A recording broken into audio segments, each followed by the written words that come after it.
Welcome to K. Elizabeth Toasts, a podcast celebrating people who increase our quality of life. I'm your host, K. Elizabeth, a licensed counselor, coach, and PhD who is interested in what people do to make others' lives better through the lens of the 5 social determinants of health. The World Health Organization says these 5 social determinants can impact up to 55% of our health outcomes. In this episode, our guest shares how they impact the social determinant of neighborhood and built environment. Give a listen if you need a dopamine hit, or if you like toast, because this toasts for you. Hi, I'm Andi. I have a long history of mental health stuff. So I have disordered eating, orthorexia, body dysmorphia, and I've been working for years and years and years to recover from those things. I was a runner. I got injured and had to let running go. And then it made me rethink. I decided I needed to have more movement that was just about joy and just about just moving for the fun of moving, for the energy of moving. And I needed it not to be diet-based or weight loss-based. As I started to search for that, it's really hard to find that. So I decided to post on our neighborhood site. Did anyone know of what I was looking for was like a Zumba, an inclusive, body-inclusive Zumba class or something like that, where the focus was just about fun and just about the dance. And I also wanted it to be in our neighborhood because I also knew I'd be more motivated if it was nearby. So I posted, did anyone know anything? And I used all that language. I got a fair amount of response, and I got people saying they were just following because they wanted to know as well. And I decided to go to some of the classes. Then I came back and I wrote a little report about them, and I got a whole bunch of interest for that. So then I was like, oh, okay. And then people gave me more ideas. So then I decided to do this thing called Andi's Tryouts. I would say, hey, I'm going to go to this class if anyone wants to go with me. And of course, most people didn't want to go. So I would go to the class, try it out, then come back and write about it on our neighborhood site. But then there were a couple people who started joining me at different things at different times. And so we had a little text thread going. And I thought, I can't follow through with a text thread. That's going to be ridiculous as that grows. So I thought, I think the only way I can handle this is a Facebook group. So I just did it, and it just, boom. I can't remember, but within days, I had like 30 people. So this is the Move and Mingle Facebook group. How did you find people that were like-minded? I made very clear the mission of the group because I want it to be very clear that this isn't about weight loss. It's not about, we're not getting together to count steps or to say things to each other like, oh, I'm earning my dinner or, whatever it is. I just want it to be free from that thought process and just be joyful. And so I continued my tryouts. So I would just continue going to things and writing about them. Then I started just doing it in the Facebook. I advertised once or twice, then again on the neighborhood group site saying, you're welcome to join us if you want to learn more about any of these types of classes that I'm finding or whatever. Not whatever. This is amazing. How long ago did you start this? 6 months at the most. Yeah, it's brand new. It's really new. I'm curious, how many people do you have in the Move and Mingle Facebook group? As of today, 123. A lot of people have moved here from out of state or are looking for connections. So I think there's sort of probably it's twofold. One is that people are looking for like-minded folks to hang out with and become friends with. And then some people or the same people are also looking for different types of movement in the neighborhood, that they can do for fun. Yeah. Yeah. So you've got this neighborhood Facebook site called Move and Mingle. What do you do in it? Well, I definitely do posts each week that talk about what's going on, what classes are available, what community gatherings are available. And then in between those, I try to post things that promote the mission of size inclusivity or moving for joy or anything like that. I try to create posts or reshare things that are already out there. Can you give some examples of those sorts of activities you're talking about? Yeah. Move to Music is the dance class some of us are already engaged in. It was community ed, and they were doing a trial. And at the time that I was posting those Andi's tryouts, someone told me this was happening. And so I was like, oh, I ran in there and got a part of one of the trials and then said, I need to get some people engaged in this because we want this. Like we want the community ed to say, yes, there's energy for this. So somehow we got some people there and then it just filled up. It was originally called Nia. And this particular, it's a type of dance class that I think you're supposed to do it barefoot, et cetera. But this person has moved away from that philosophy, but she still sort of teaches that style. We have music and she's a dance teacher and she teaches us dance moves. It's kind of like low impact aerobics is basically what it is. Everything can be modified. It just hit right. The energy, the timing, all the pieces kind of aligned, and we had a fair amount of people. I've got some brave souls who would just say, "Hey, Amy," to the instructor, "Amy, how about you go through the summer?" And she was like, "Well, maybe." And the next thing you know, we're going all summer, and now we're going again this fall. Everyone in it except for 2 people are I call them minglers. So that's pretty nice. I still would love a Zumba teacher. Well, that's what Big Dance Energy is actually. Big Dance Energy? What's that? I heard about Big Dance Energy. Nikki is the instructor there, and her mission, her philosophy is just, it's brilliant. It's all about inclusivity, and her energy and her teaching style just embraces it fully. It's still low impact, but it's a little bit higher energy. There's sort of these dances that go with certain songs. But the thing that Nikki does that's special is she teaches the movements like standing still. Like she teaches the movements and then you do the dance. So she takes time. You get to kind of understand what she's doing rather than fumbling back there, which you still fumble, you still fumble. But like lots of people say to me, "Oh, I would love to take that class, but I have 2 left feet. Or I'm so uncoordinated." I'm like, oh, I don't know how to convince people that it's okay.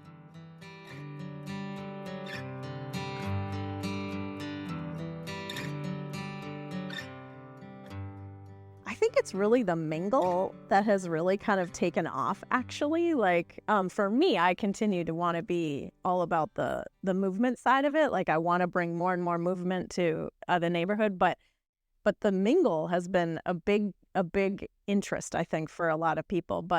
And it just continues to grow. She doesn't call this, but I call it eat and greet. They meet up to support local businesses for dinner, and so people are meeting up for that. Someone hosts a food truck in her front yard.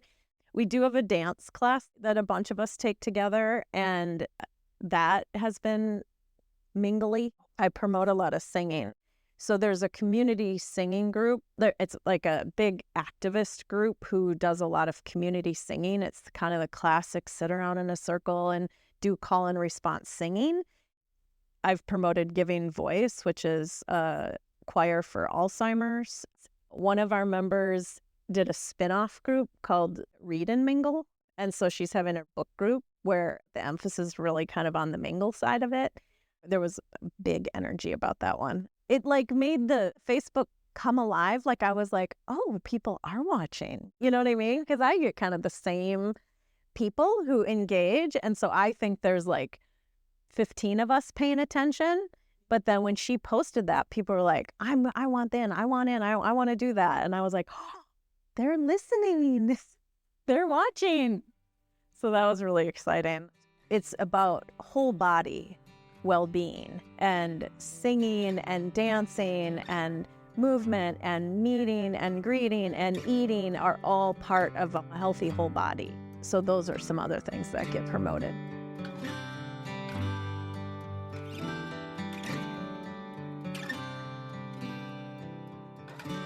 I've started talking to some of the local studio and gym owners to talk about what it means to have like an inclusive class. A lot of gyms, they advertise this thin, hard body, and that's what's plastered all over their website, whether that's the participant or not. For myself, like when I go to a business and I see a rainbow sticker in the window, I feel safe in that business. That's a language. They're speaking a language to me and they're telling me that I support you and you can be here. And how do you find that language for a gym? How do you, how does a gym convey to you, or a exercise space of any kind convey to you that you're welcome there? And so many of them don't take advantage of that opportunity by using language that would speak to people like me, that would say, you are welcome here. Part of inclusivity is modifying movement and then actually modifying the movement. So many instructors will say, oh, it's no problem. You can do this in a chair, or you can do this lying down, or you can do that. If you can't lie down, then you can do the standing up. But then they don't actually show you how to do it. So even if you have the courage to decide, yep, I need to do it from the chair, or I need to stand instead of lying down, then how do I do it? It's a lot of onus on the individual to figure out how to take care of themselves in that environment. And I don't think it's fair, and I wish it were different. And so anyway, this all got started because I started talking to some of these owners and trying to explain what I mean by this and then see what they think. And so I had gone to the Sweatband Collective and met Leah and Peter, the owners. Their concept is just a co-training space. So any trainer can rent the space to train other people. I talked to them and I said, I have 120 followers who want something similar. And so, what can you do for us? They were really open. I mean, they were kind of hip to the idea and were thinking it through the people they knew. But then they were like, if you can find anyone to teach a class and you want to host it here, let's talk about it. So then I was like, okay. And it just so turned out that one of our members had hosted just a get-together at her apartment building in the social room. And all these people came in. I couldn't be there. I was out of town. But I looked at the pictures and then somehow figured out this person, Tracy, was a trainer. I met with her. She's a neighbor. So she was like, oh, yeah, a place that I could work, that I could just jump over to. That would be awesome. So she was all about it. So then I introduced her to Peter and Leah, and then they had the quick conversation about how it all works. And then she and I talked about what she was willing to offer. And then we came up with this concept of it's called Build and Bond. It's strength training for beginners. So the idea is still with this movement and Mingle, and that it would be an incredibly supportive environment for people either just beginning or wanting that particular type of environment, real supportive environment. And we filled, which is amazing.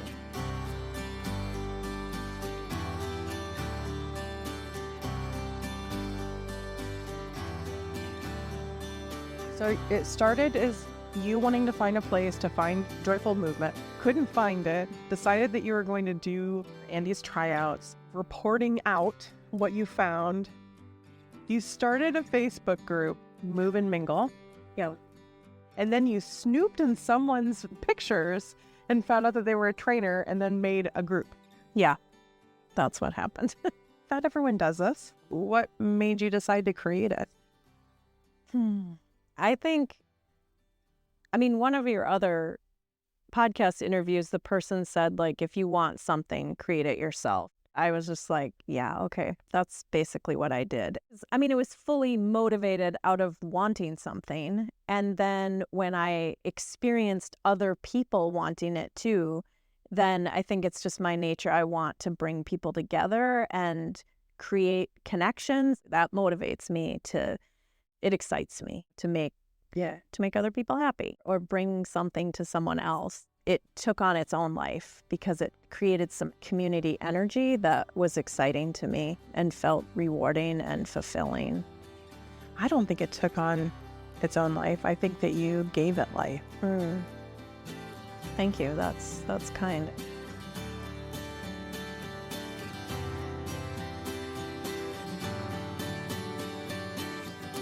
In the beginning, people would write me privately and say, hey, do you think I could post about having people join me for a walk or inviting people over for a gathering in my apartment space? And I would say, yes, just post it. You don't have to ask me, but yes, yes, yes, just go for it. I would like it to take on a life of its own. We even had bird watching for a while. One of our members is a bird watcher, and she actually posted on the neighborhood group site, and someone there said, hey, I think you should post this, join this group and post it there. So she did. She knew what she was doing, so she could really help us. And it was really fun for that reason. We really had this expert kind of help us understand the bird. That just tickles me to see that activity bubble up and people saying like, yeah, bird watching is a way to move your body and care for yourself. Yeah. I'm in my mind, I'm still going back to like, you basically Facebook stalked someone and was like, I want you to teach me and other people how to move. That's pretty amazing. And then it's happening. Yeah. That it's not just a wish or a dream, that it's happening. Yep. And to have fun. All the classes so far, both dance classes, the Zumba classes, this build and bond class, really the basis is that there's some fun. Part of the purpose is to have fun.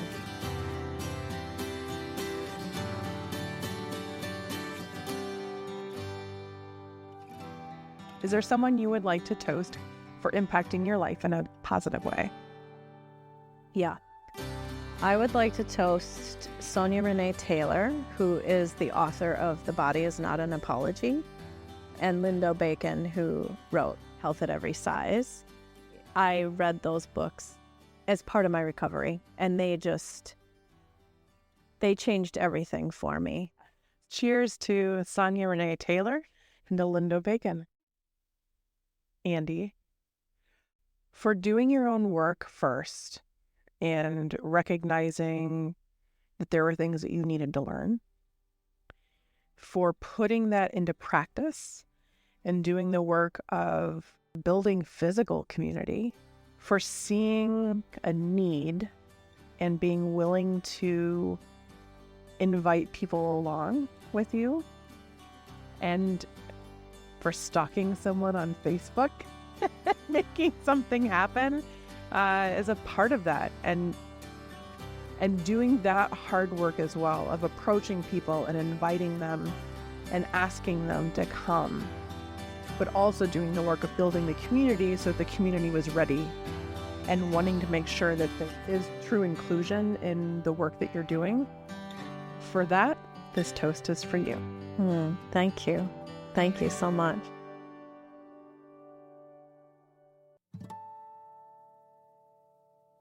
This was the last episode in Season 3. We'll be back in 2025. But to make sure that you're ready, tap the follow button. Now it's your turn. Honor someone who has made your life better by recommending them as a guest or by recording a toast to them at ketoasts.com. To positively impact my life and to keep us going, rate us using the star button and share this episode with someone who could use some good news. Then, go toast up some bread, because every positive action is worth toasting. I love when you find out that this stuff even exists. So it'll be body weight and whatever those, yeah, little weights exactly. I think we'll learn that. That's awesome. It's just kind of playful and fun. I just want it to be during the day. Just do my best work during the day. It's like the beginning stages of the journey, is that uncovering of your own oppression. And then you're like, wait a minute. And then it starts to open up your eyes. I'm going to wash my hands and get croissants. I'm so sorry, but I'm vegan and gluten-free. Oh, you can't have it. I should have asked. No, I'm so sorry. You're vegan and gluten-free. I have tahini and dates. No, you don't have to feed me. I do. I'm from Indiana. We feed everyone. Have you had tahini and dates? No. So good. Is there anything else that you wanted to say about Move and Mingle? I might think about it at 3 a.m.